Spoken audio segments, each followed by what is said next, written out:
And they're part of a brand with over 60,000 five-star ratings and reviews. So double your potential with a special offer exclusively for radio listeners. Get a free 30-day supply of Superbeats Heart Chews and 15% off your first order at getsuperbeats.com with code RADIO. That's a free 30-day supply and 15% off for radio listeners only at getsuperbeets.com, code RADIO. As a way of giving back to Fargo, Moorhead, and surrounding communities, Dr. Dan at Balance Chiropractic and Medical in West Fargo is offering a diabetic neuropathy assessment for only $21. Regularly a $350 value. Call 701-893-7878. Again, that's 701-893-7878. Or request an appointment online at balancechirond.com/appointments. Only 10 new patient slots are available each month. Call now. This is Weather and Ag in Focus with Bridgette Readel, Justin Storm, and Dean Wysocki.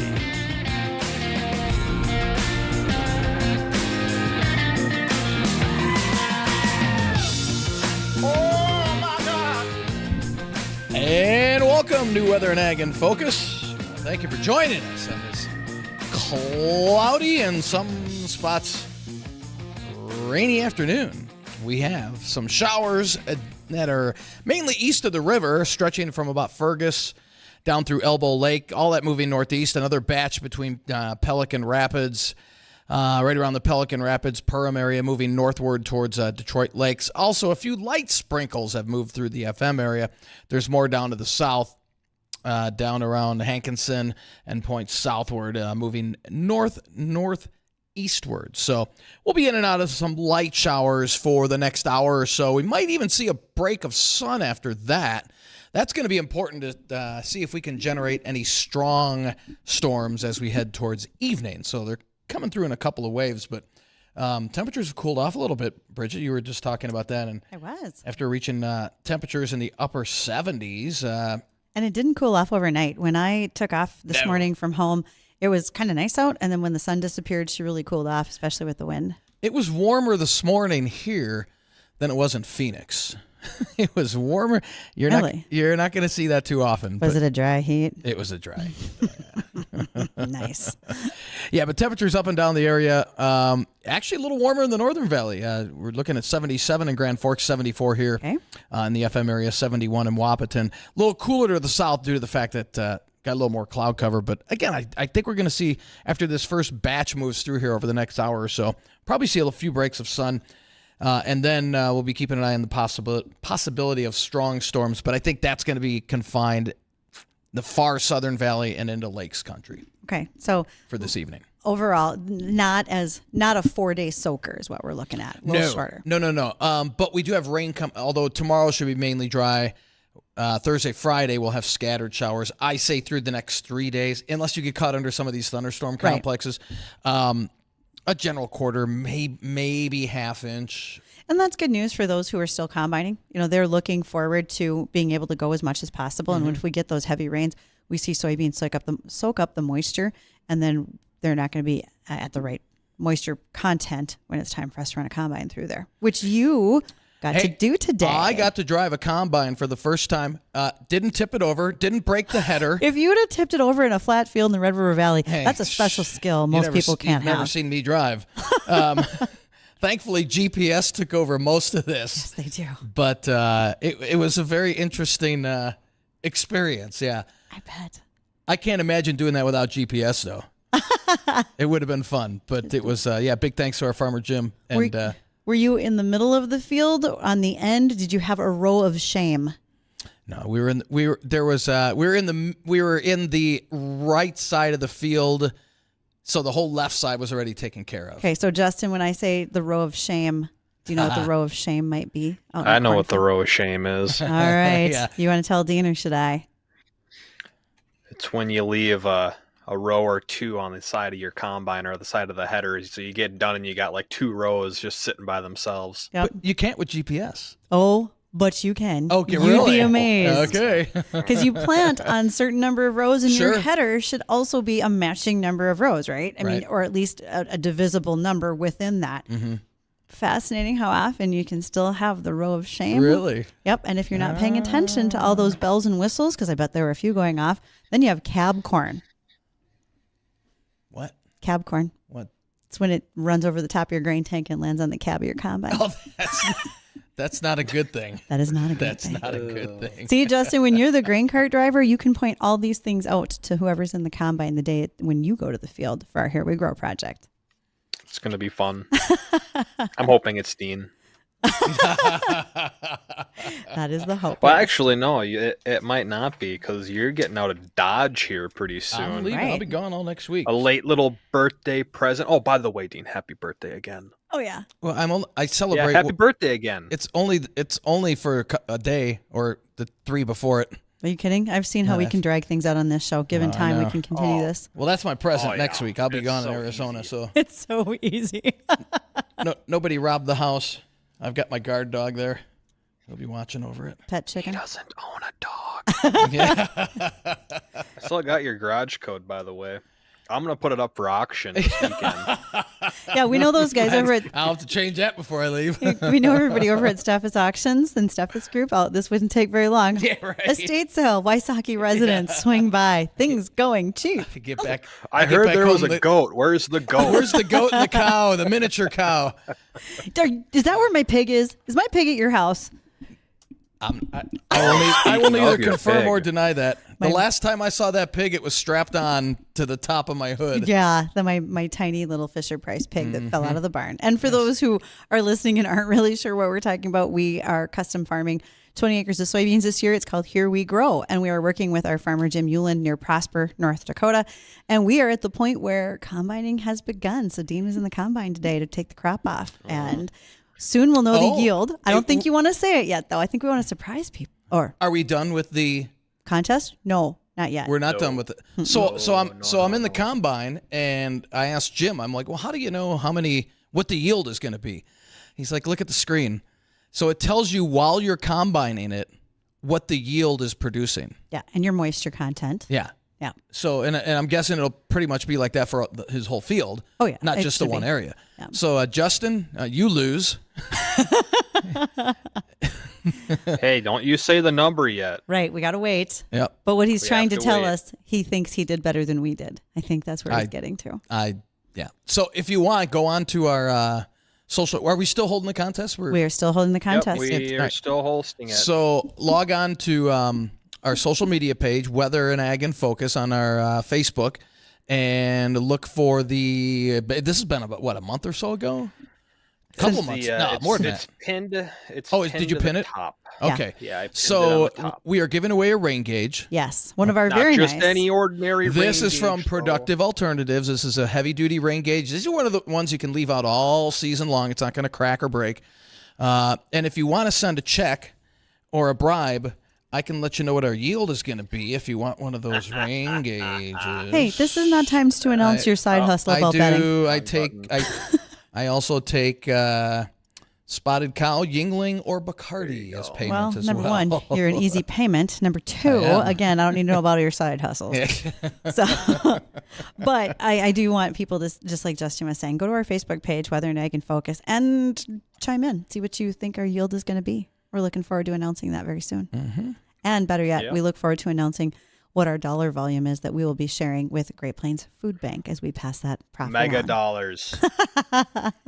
Mega dollars. Justin only cares that it's a great big check, and the bigger the better, size-wise, right? Mm-hmm. It's got to be Size does matter. got to be You as know tall what as they you say. are. Yep. The bigger the bag, the more money you can fit in it. That's true. Mm-hmm. So now I realize that our crop has been soybeans, but when it comes to corn, here's a few things for you. Okay. So because there is corn that's being harvested right now as well. And so for those who are curious, Dean, the health nut that you are, if you consume a cup of corn, Dirty mushrooms. Justin's just laughing. It's a reminder from a past show, people, wash your mushrooms. Dean didn't know that. I didn't get sick. I was fine. It's called building up antibodies. It's really good for your immune system. Absolutely. But if you eat corn, It's called eating poop.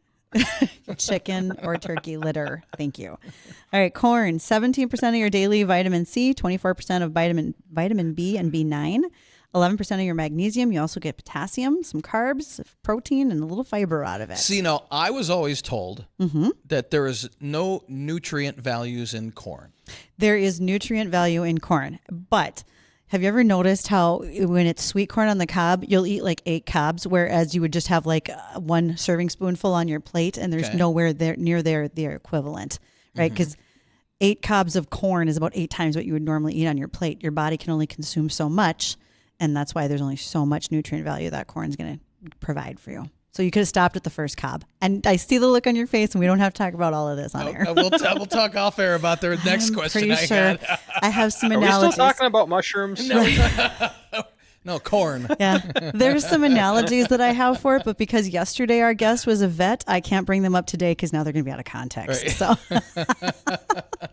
but our guest is indeed going to be joining us in our next segment, and that is Stu Letcher. Stu is with the North Dakota Ag Association and North Dakota Grain Dealers Association.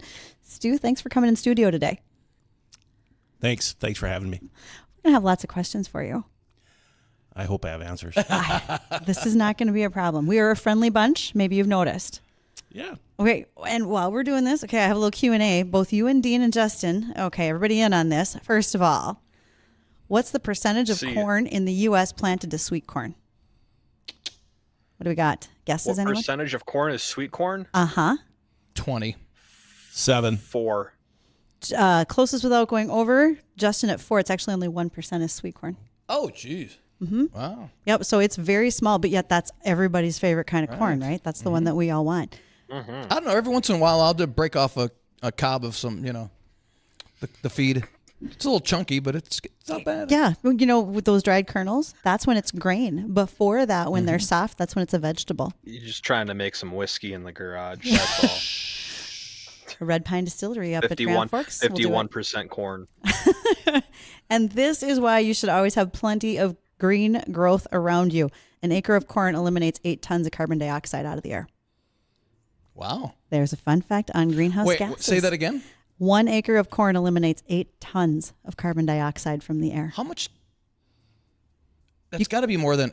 I'm trying to compare it to like a tree. How many trees planted on that acre of? Oh, how many trees? Yeah.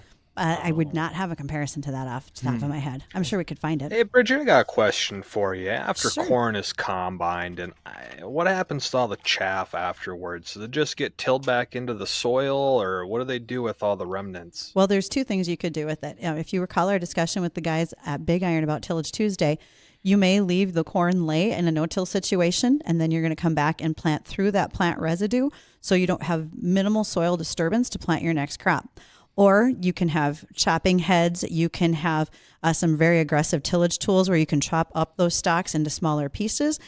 You can then leave them as a residue. You can bale the corn stalks and use them as livestock feed. Or you can go ahead and just have it fenced in and graze cattle out there, and they could pick up whatever's left as remnants. So you have a lot of options with the corn. There should be more cows in Nebraska then, don't you think, Dean? I would think. Yeah. Well, Dean, we had an email comment, and they said guard dog. Dean's got a guard goat. And that email's not wrong. The guard. What about the cow?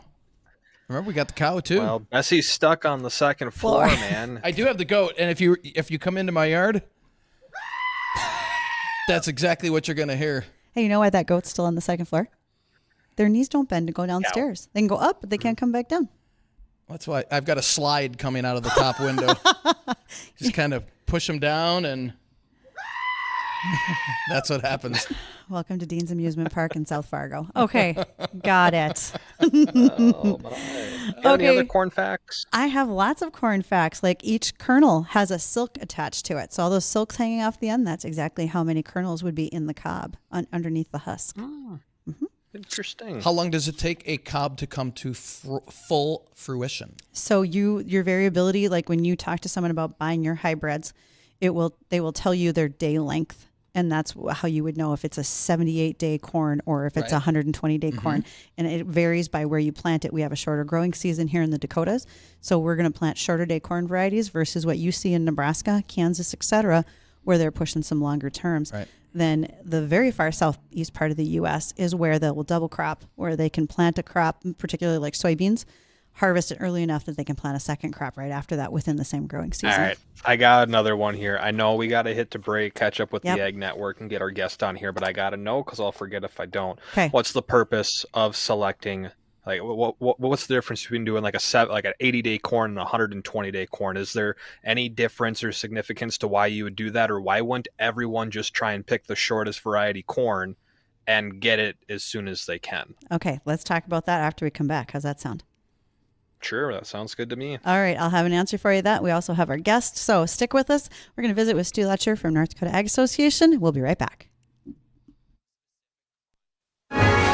Livestock futures are mostly lower, led by feeders. For the American Ag Network, I'm Richard Ristvet with this market update. The live cattle complex isn't able to minimize the pressure looming over the entire futures complex thanks to the hike in job openings in the U.S. The entire complex is trading lower, and it's likely that this bearish attitude sticks with the market through the day's end and potentially even through the upcoming days. The cash cattle market hasn't seen any interest arise, and with the bearish energy swirling throughout the market, packers will likely remain patient and wait to offer bids until later in the week, as they hope this will pressure feedlots into selling more easily. Box beef prices are lower, choice down 46 and select down 23 with a movement of 54 loads.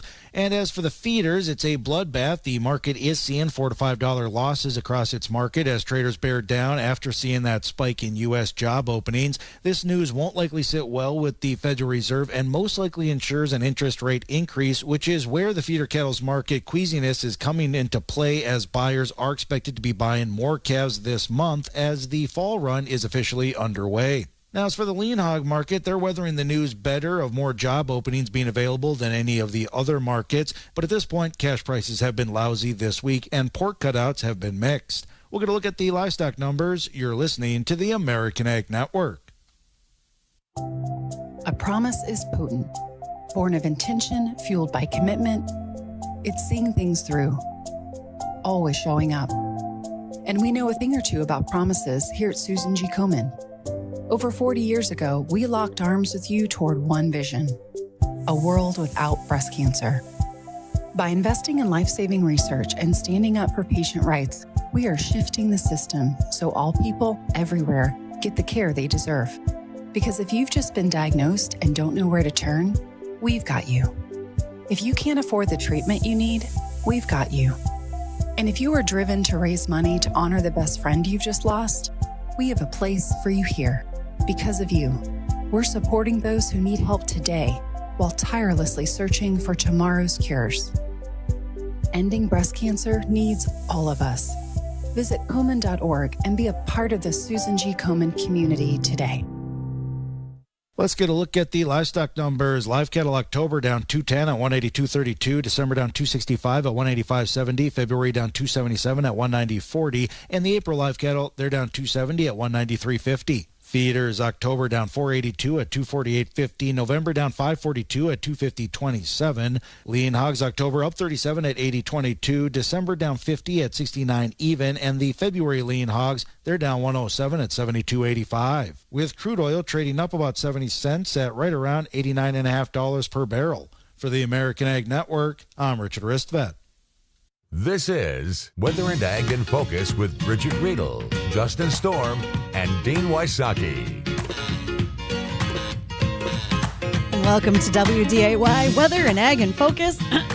Excuse me, we had a little conundrum there on the break. So, speaking of things that have been going on and good fun that we've had here, first of all, Dean drove a combine this morning. And for those who are on the live stream, you're going to like seeing that footage. I was actually steering this bad boy. Mm-hmm. Like I said, didn't wreck it. That's one big piece of equipment. You know, if you don't know what you're doing, it could be very intimidating. But Jim there, as you can see on, if you're watching our live stream, was you see just a couple of buttons you press, and bingo, GPS takes over. And I told Jim, I'm like, well, heck, I mean, you legitimately could sit in this cab with a six-pack, let GPS just take care of everything and kind of relax the rest of the day. Well, he's like, not quite. But you got to turn around on the ends. Yeah, a little bit. Yeah. And so this is, he's out there right now in a machine. You can see he's got that nice finger reel bringing those soybeans in onto the header. And we're going to be able to talk all about that when we show the footage of how that gets cut on a cutter bar, moves through down the canvases into the feeder house, et cetera. So it's amazing how it doesn't miss many beans at all. I mean, you're getting the majority of the crop in there. And right. And then he's got a video inside next to the GPS showing the beans that are getting pulled in and what kind of shape they're in. I'm like, this is awesome. It's like a video game. I love this. I would like to put you in a combine that my grandpa had, and then you can compare the two. Oh, yeah, night and day. Your comfort level is going to go right. down. Yes. So, and thank you to the sponsors who are a part of this project. Cab. Yeah, the yellow cabs. Thank you to the sponsors part of this project for Here We Grow. And two of them would include Invita, which is a nitrogen sourcing product that you can use in your crop to go ahead and bring nitrogen out of the air. Additionally, Titan Machinery locally has been great to help. So, all right. You need water? I got lots to drink over here. Don't you look at what I'm doing. Okay. Well, we have our guest today, so why don't we introduce our guest? We got Stu Letcher of North Dakota Ag Association, and we want to welcome you, Stu. Thank you. We're kind of a crazy bunch here, so, That's okay. So bear with us. So tell us a little about yourself, Stu. I grew up in West Central Minnesota, and I went to school at NDSU. And out of college, I went to work in a grain elevator. And so I worked in an elevator for about 8 years, and then I started working for North Dakota Grain Dealers Association in 1998. And in about 2 years ago, we started managing the North Dakota Ag Association as well. So. And what exactly does the North Dakota Ag Association, what does that entail? North Dakota Ag Association represents the commercial side of agribusiness, ag retail. You might have seed dealers, chemical dealers, fertilizer dealers, agronomists, agronomy centers, and equipment dealers. So, and when you say represent, where? How? Well, for instance, if you were to go to Bismarck and there was a bill that was introduced that might affect agriculture and especially the commercial side of agriculture, we would be there to speak on behalf of the industry. Okay. So when you're doing that, are you considered a lobbyist on behalf of the industry, or how does that work? Is there a difference? Yes, I would be. I am a registered lobbyist in the state. Okay. And so I lobby on behalf of the association, actually both associations. And so I am considered a lobbyist, but that is not my full-time job. Okay. And do you, outside of just going to Bismarck during legislative session, what are the things that you would be doing for the association regarding state legislature on the off season, if you will? Well, here's an example. We've been trying to put forward a change in the DOT law. So right now, North Dakota has a temporary driver's license, and so what that means is our temporary CDL. Okay, I was just going to ask. Driver's license, CDL. Okay. A temporary CDL. So what that means is I can get a CDL for 180 days or 2 90-day periods during the year, and I don't need to be licensed. So, for instance, if I worked at an agronomy center and I drove tender truck out to the field to the applicators, I could do that legally. Okay. The problem is, to do that legally, federal DOT law says it's only eligible for class B and C type vehicles, which means tandem trucks or like a pickup truck with a trailer. Okay. It's not eligible for 18-wheeler Right. or a semi. Or what about like triaxle trucks? I believe triaxles would probably still fit the bill for a class B. Okay. So we could do that. But as you know, in agriculture, everything's getting bigger and more efficient. And so we're trying to get class A type vehicles added to that so that, and most people or most of the guys that are working in these type facilities know how to drive a semi anyway. It's just on the commercial side, you can't do it legally with a temporary CDL. So that's one example of something we've been working on trying to get. All right, guys, I think we can get our CDLs. I think that according to that. Now, Stu, I'm going to put you a personal question. You said you work with a lot of agronomists, right? And who would you say is the most talented agronomist that you've ever had the luck to work with? Oh, it's got to be Bridgette. I was going to name others. Okay. Just so you know. I have way more to name. But thank you. We're just trying to give you kudos there, Bridgette. That's Thank all. you. Yeah, so and thanks kind. for that question because I'll be getting calls now. Well, you're more than welcome to change your answer on another show. That's very true. All right. So when you think about some of the other legislative rules that you've been working with, what are some of the things to come to mind that's probably attracted your most attention in the most recent legislative session? Well, there was a rule that dealt with seed that was, and this last legislative session was a relatively quiet one for both associations. I also do some stuff on the grain side. But a couple bills that we were involved in, one dealt with anhydrous ammonia. Okay. And how the process of getting a facility licensed.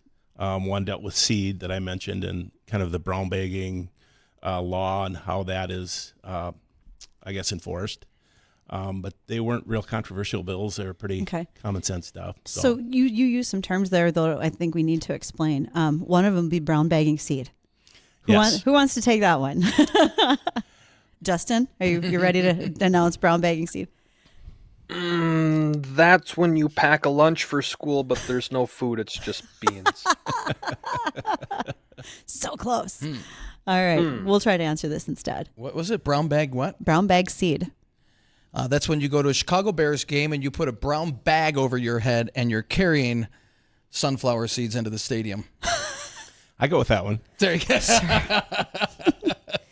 So, and I know we're at bottom of the hour, so we'll take just a moment here, but brown bag seed essentially means seed that you carried over from your farm from a prior year. Yes. So now a lot of the seed varieties are patented. Yes. And so what that means is plant variety protection law says that you cannot just grow those varieties and keep them for seed the next year. You used to be able to do a lot of that. But now with all the genetic traits, they're patented. And so if you were to keep that seed and just carry it over, that's considered brown bagging. Okay. And are there fines for that? Yes. Okay. That it can be pretty hefty fines. So how would they, real quick, how would they know? How would they find out? How would they know? There's ways because as you plant, when you come into the next growing season and you plant, you're required to put variety, if you're going to. Gotcha. And there's only so much seed available and through certification process. When farmers buy seeds that's licensed, there is a technology use agreement that gets signed so that you agree that you will not keep that seed. If that seed is not used, it's just money down the drain. So you got to be careful on what you're purchasing. You would buy the seed and then you'd plant it and then you would make sure to sell it versus keeping it in your bin for the next year. Gotcha. Okay. That helps. Right. So, okay, we are at the bottom of the hour. It's 1:32 in the afternoon. We will be right back, though. We want to continue to have our conversation with Stu Letcher. He is with the North Dakota Ag Association and North Dakota Grain Dealers. Don't go away. With Jiffy Lube Multicare, it's our job to make car care make sense. With personalized service reviews that swap the car talk for straight talk, so you know what your car is telling you and what to do about it. Where highly trained service technicians have your back, helping you take care of the small stuff before it becomes big stuff. Plus a full range of services from Pennzoil oil changes to tires, brakes, batteries, and more. We've got what your car needs, so you're ready for whatever's next. Putting you in the driver's seat of car care, that's a job for Jiffy. Jiffy Lube, 1780 South Columbia Road, Grand Forks. Here's Dr. Daniel Pizarnsky with Balance Chiropractic and Medical. The number one cause of neuropathy is type 2 diabetes specifically. That's what we see the most in our office. Address that with an integrated approach. We have an in-office program. There's 3 parts to our program for neuropathy, actually. We have an in-office program, we have a home program, and we have a nutrition program. So we're going to clean up your diet, professional-grade nutrients, heal your nerves. Balance Chiropractic and Medical. Good afternoon, I'm Tom Tucker, WDAY News First. Fargo City Commissioners have approved the city budget for 2024. The plan calls for spending $119.7 million based on revenue of the same amount. That represents an increase of 7.1% from this year's budget. Commissioners approved the budget by a vote of 4-1. Commissioner Dave Pepcorn cast the lone dissenting vote. West Fargo's assistant police chief has been promoted to chief. Pete Nielsen replaces Chief Dennis Otterness, who announced his retirement in August. Nielsen has been serving as assistant chief since late 2021. Nielsen will officially become the chief on October 6th. A Moorhead police officer discovered a rollover crash early this morning. The officer was patrolling areas along Broadway Street when he found an SUV that had flipped onto its side. Police checked the vehicle before it was towed away from the scene. There's no word on any injuries or if anyone was detained on charges related to the crash. And North Dakota State Senator Doug Larson of Mandan has died in a plane crash with his wife and 2 young sons. The plane went down near Moab, Utah, shortly after the senator and his family took off from Canyonlands Airfield Sunday night. The family was returning home from visiting friends in Arizona. Tom Tucker, WDAY, and WDAYRadioNow.com. Attention all growers and ag retailers. Tired of losing the war against wild oats? It's time to bring in the big guns. Avedex and Fargo herbicides from Gowan, USA. These Group 15 herbicides are your ticket to controlling Group 1 and Group 2 resistant wild oats and suppressing brome and ryegrass. Don't let these weeds invade your field. Take charge. Contact your local ag retailer today and get your hands on Avedex and Fargo. Go. Always read and follow label directions from Gowan, USA.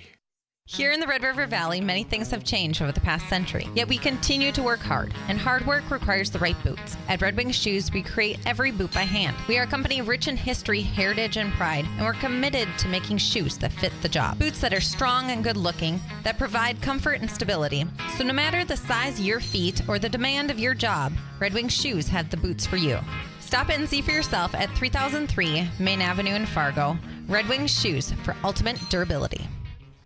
One of the most heavily attended fundraisers will happen again Monday, October 9th at the Hilton Garden Inn of Fargo, the annual Perry Center Fall Fundraiser. You'll hear testimonies from residents who can tell you firsthand the mission of the Perry Center. Our guests also include Derek and Julie Tennant. This event will fill quickly, so reserve your seats today.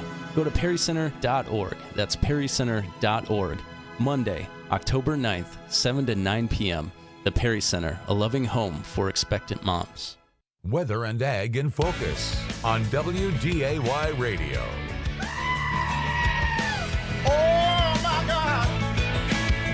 Welcome back to WDAY. Glad you're with us today. And our guest, which is Stu Letcher. Stu is with North Dakota Ag Association and North Dakota Grain Dealers.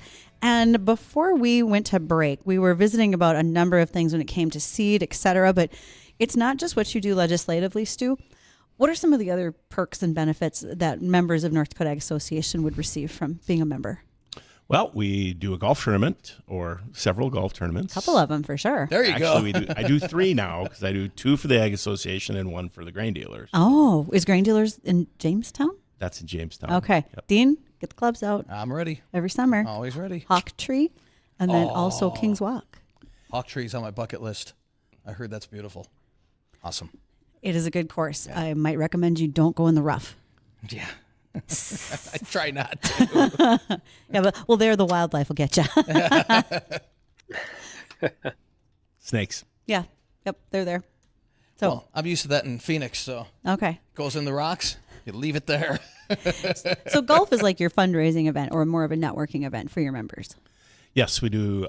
It's more of a networking event. We don't. It's not really a fundraiser. It's just a chance for the industry to get together and kind of see each other on a non-business setting and have a little fun. So. That's actually a nice setup for a change. Yeah, absolutely.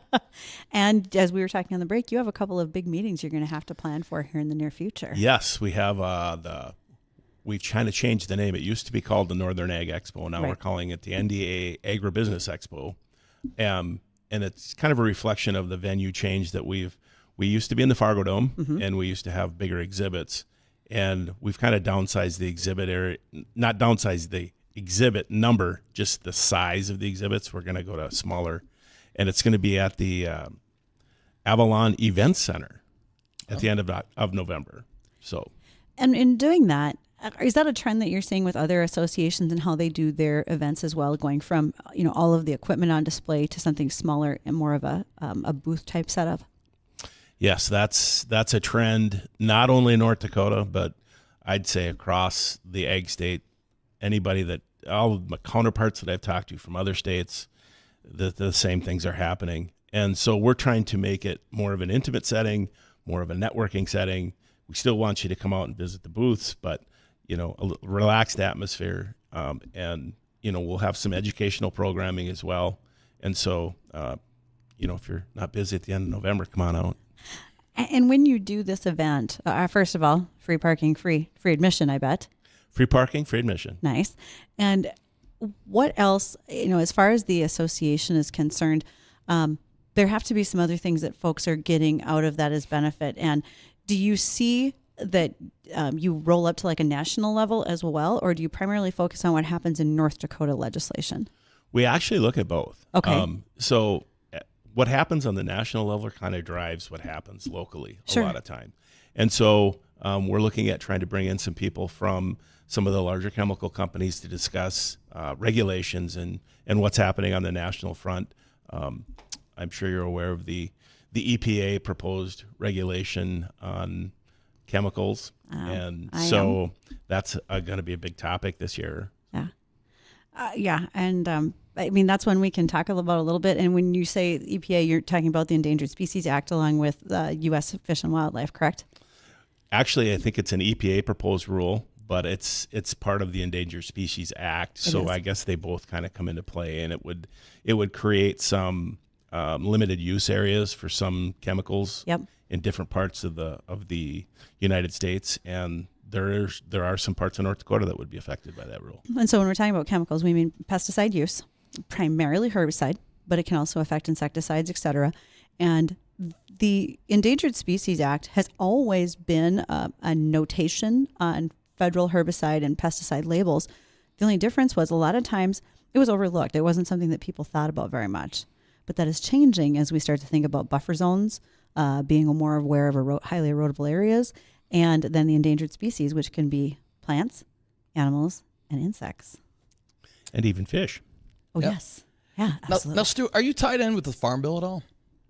We don't get too much involved in the Farm Bill discussions, mainly because most of those rules affect producers. And while we deal with producers and producers are our customers, we generally don't have parts of the Farm Bill that directly affect our business, but we will. I mean, there are some very important things in the Farm Bill that we keep an eye on. CRP is an example. Okay. All right.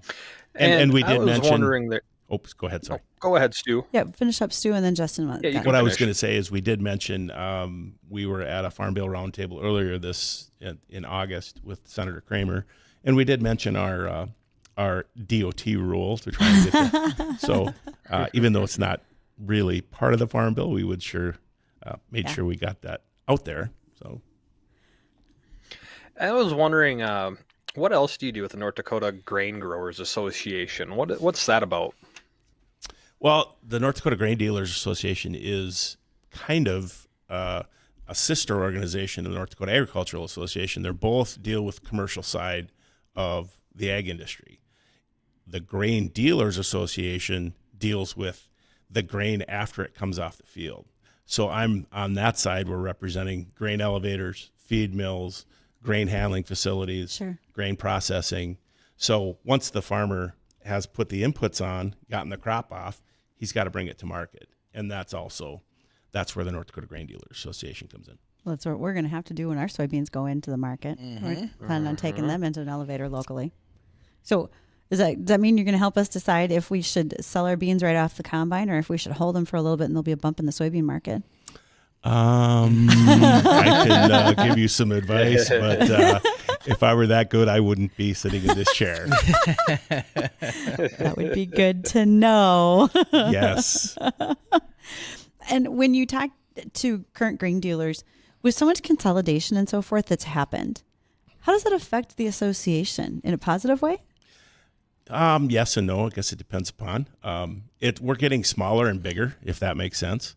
So we're having a fewer number of elevators that are larger, and it's a trend that's been happening in the grain business for many years. If you look at North Dakota, we're actually have quite a bit more independent co-ops than a lot of other states. That is true. If you look at Nebraska, for instance, you probably have about 6 or 8 big co-ops that cover the entire state. We still, and it's happening here in North Dakota, we're consolidating, but we still have a number of co-ops. So well, I shouldn't say just co-ops, grain companies. Right. And actually, it's National Co-op Month, I believe. I think you're right. So you can celebrate all the cooperatives that are out there and operating, whether it's in grain, rural electric, and more. There's quite a few. And so you've got the upcoming event for North Dakota Ag Association, but Grain Dealers has one coming as well, correct? Yes, we have the Grain Dealers Convention and Trade Show comes in January. Okay. And so we're kind of currently in the planning process for that as well. An interesting fun fact. We were talking about why its time frame is placed where it is. Want to tell everyone why that is? It's traditionally been held over Martin Luther King Jr. Day weekend, and if that Monday is closed markets. So in the days when 25, 30 years ago, there were no markets that day, so it was more apt for the managers to come out and take in the event. So if I'm a farmer listening today, should I be a member of North Dakota Ag Association? Should I make sure my local elevator is part of the Grain Dealers Association? I mean, what do those do for me from a farm level? We keep the industry strong and keep the industry, advocate on behalf of the industry. We see it every day where you see people coming up with rules and things that they think would be good. Mm-hmm. Well, they have no idea how things work out here in rural North Dakota. And so every organization that is working on agriculture's behalf is a good organization to be involved in. So. Well, that actually is very true. and to be realistic, a lot of the boards that come, when board members come in for Grain Dealers, those guys are likely farmers.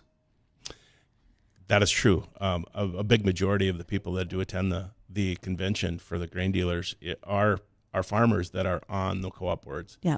And they can see what we do on behalf of them, whether it's working on behalf of the export market or whether it's grades, quality factors. Sure.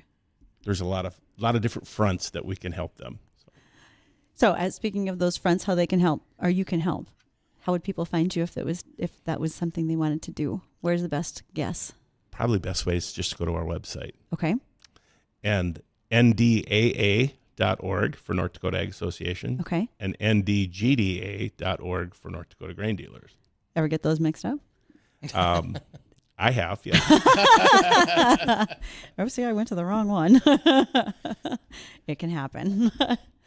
So, well, Stu, thank you for those who listen and who don't always know what NDAA or NDGDA, thank you, might do. Now's your chance to learn and know. We appreciate that. Well, thanks for having me. Yeah, thanks, Stu. Thank you, Stu. All right. Well, folks, we are getting close to the end of our hour, but we have one more little break, and then our last segment, we'll do a recap of the weather and ag headlines, and we'll be back right after this. You have all helped support MyPillow and their employees in these tough economic times. Mike Lindell knows and continues to give back to listeners with deals on the most popular products. You've heard me recently speak about the My Slippers, the Giza Sheets, MyPillow 2.0, and more. Great news! The MyPillow 6-pack bath towel sets are back in stock. The proprietary technology that makes them extremely absorbent, yet still providing that soft feel that you like in a towel. Soft. The set comes with 2 bath towels, 2 hand towels, and 2 washcloths. Regular price $79.98 for a limited time. Get this 6-pack towel set only $39.99 with promo code WDAY. That's a 50% savings. So go to MyPillow.com or call 1-800-875-0644 and use the promo code WDAY to save 50% on the MyPillow 6-pack towel set. This deal will not last long. Again, enter promo code WDAY for this special and many more. That old tree, you know, the one the kids climbed to escape for a while, the tire swing, the one that provided hours of shade. It's hard to say goodbye to a good tree, but when that time comes, contact Tyler. Our team will respect your property and get the job done in a quick and safe manner. At Tyler's Tree Service, we specialize in emergency and hazard removals, land clearing and site prep, consultation, slab, and milling. We service the FM, surrounding area, and the lakes. So the next time you get stumped, contact Tyler's Tree Service at tylerscut.com. Farmers, when you get stuck in the field, make the call to Oaks Truck and Trailer. Pulling equipment out of the field can be dangerous. Why not leave it to the pros so you don't get hurt and your equipment doesn't get damaged? With 40 years of experience, Oaks Truck and Trailer is trusted far and wide when it comes to large equipment, diagnostics, analytics, and repairing farm equipment. Next time you find yourself stuck in the mud, call Oaks Truck and Trailer. Online at oakstruckandtrailer.com. Medicare's open enrollment period is October 15th to December 7th. If you need help comparing your options, call Bell Insurance at 800-369-2501. Bell's health insurance agents can make sure you're in the right plan for 2024. We do not offer every plan available in your area. Currently, we represent 10 organizations which offer 50 products in your area. Contact Medicare.gov, 1-800-MEDICARE, or your local state health insurance program to get more information on all your options. Are you so done with dentures? Can't eat that delicious steak? Help is here. Call Dr. Jeff and the team at Designer Smiles. Dental implants are one of the best ways to replace missing teeth. Dental implants provide a strong foundation for fixed or removable teeth. They are known for being durable and long-lasting. With good care, dental implants can last a lifetime. Dr. Jeff would welcome an opportunity to consult you on your options. Find out more at FargoDentalCare.com or call for a consult 298-9400. 298-9400. The Angie's List you know and trust is now Angie, and we're so much more than just a list. We still connect you with top local pros and show you ratings and reviews, but now we also let you compare upfront prices on hundreds of projects and book a service instantly. We can even handle the rest of your project from start to finish. So remember, Angie's List is now Angie, and we're here to get your job done right. Get started at Angie.com. That's ANGI, or download the app today. When my daughter gets a cold, I have a secret weapon. DayQuil Kids Berry from Vicks. DayQuil Kids is specially formulated to treat kids' most bothersome cold and cough symptoms quickly. And the best part is that DayQuil Kids Berry tastes really great. Aren't you supposed to be resting? Maybe. DayQuil Kids Berry. The Kids Berrylicious daytime congestion, coughing, stuffy head, stuffy nose, just for kids medicine. Safe for kids 6 years plus. This is Weather and Ag in Focus with Bridgette Readel, Justin Storm, and Dean Wysocki. And welcome back to Weather and Ag in Focus. Thanks for rejoining us. It's 1:51 on this Tuesday afternoon. If you want to join in the conversation, add some comments. 701-293-9000 is the Red Wing Shoes phone line. Emails, weather or ag at flagfamily.com, and also comment boxes over there on Facebook and YouTube Live.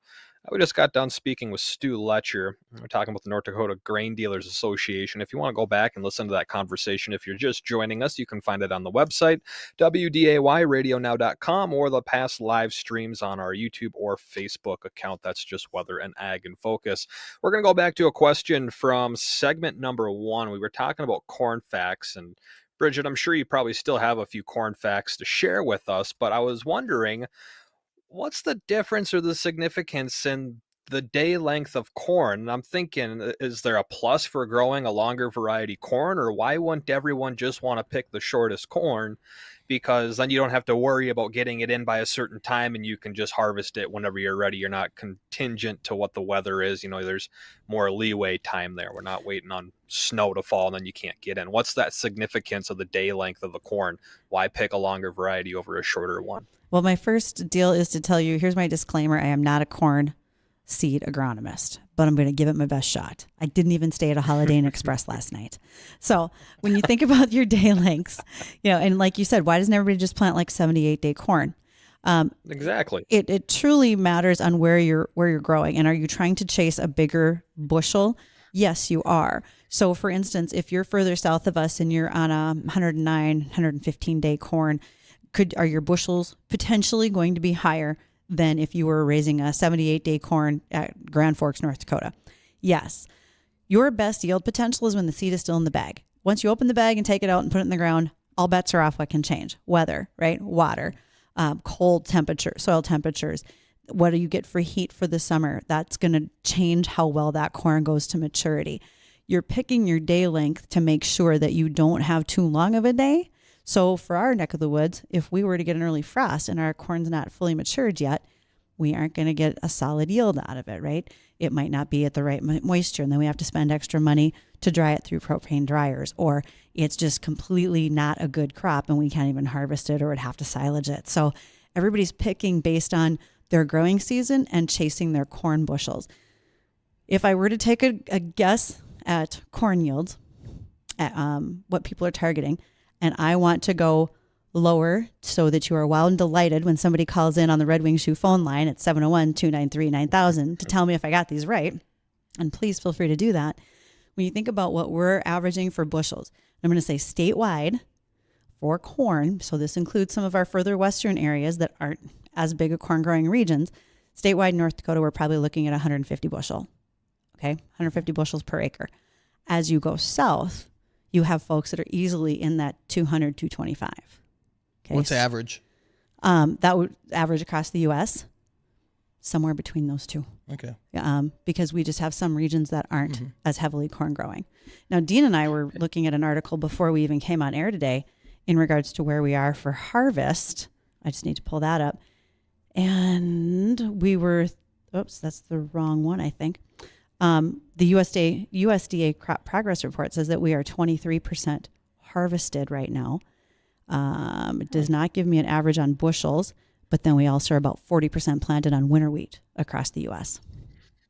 Yeah, well, if you want to call in and share if you've harvested your corn already, what you average per acre, that you feel free to do so.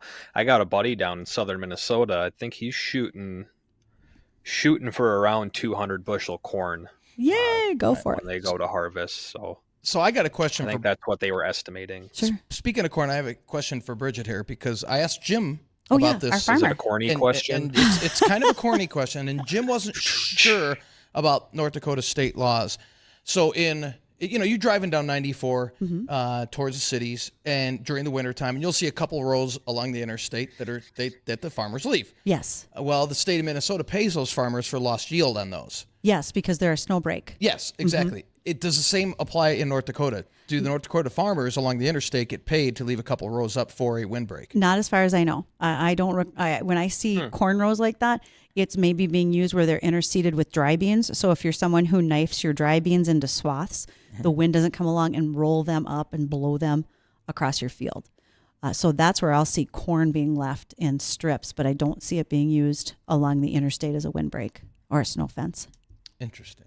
Okay. Yep. So, but it's an interesting concept. yeah, I didn't even think of that. But we do have some regulations, whether they are state or county, about keeping your ditches clean. Meaning you've got to mow your ditches so that they don't hold snow and cause more problems for clearing roads in the winter months. So I'm sure there are guys out there who have done their mowing this year, or ladies, and might know what some of those very specific details are. I just know the generalities. And like Justin said, give us a call, 701-293-9000. Red Wing Shoe phone line is always open.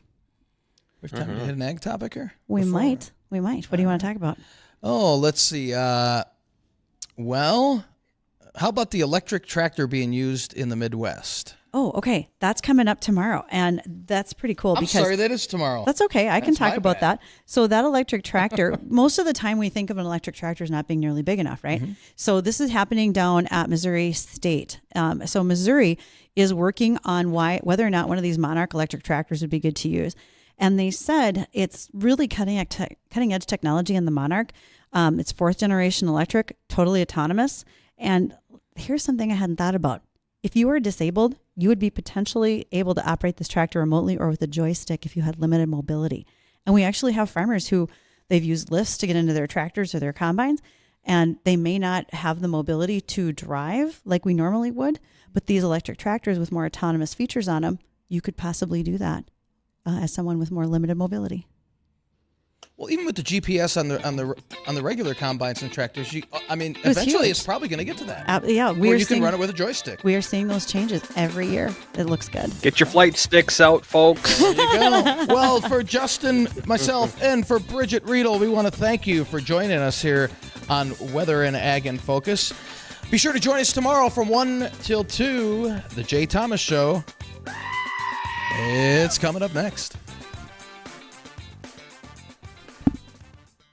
With Jiffy Lube Multicare, it's our job to make car care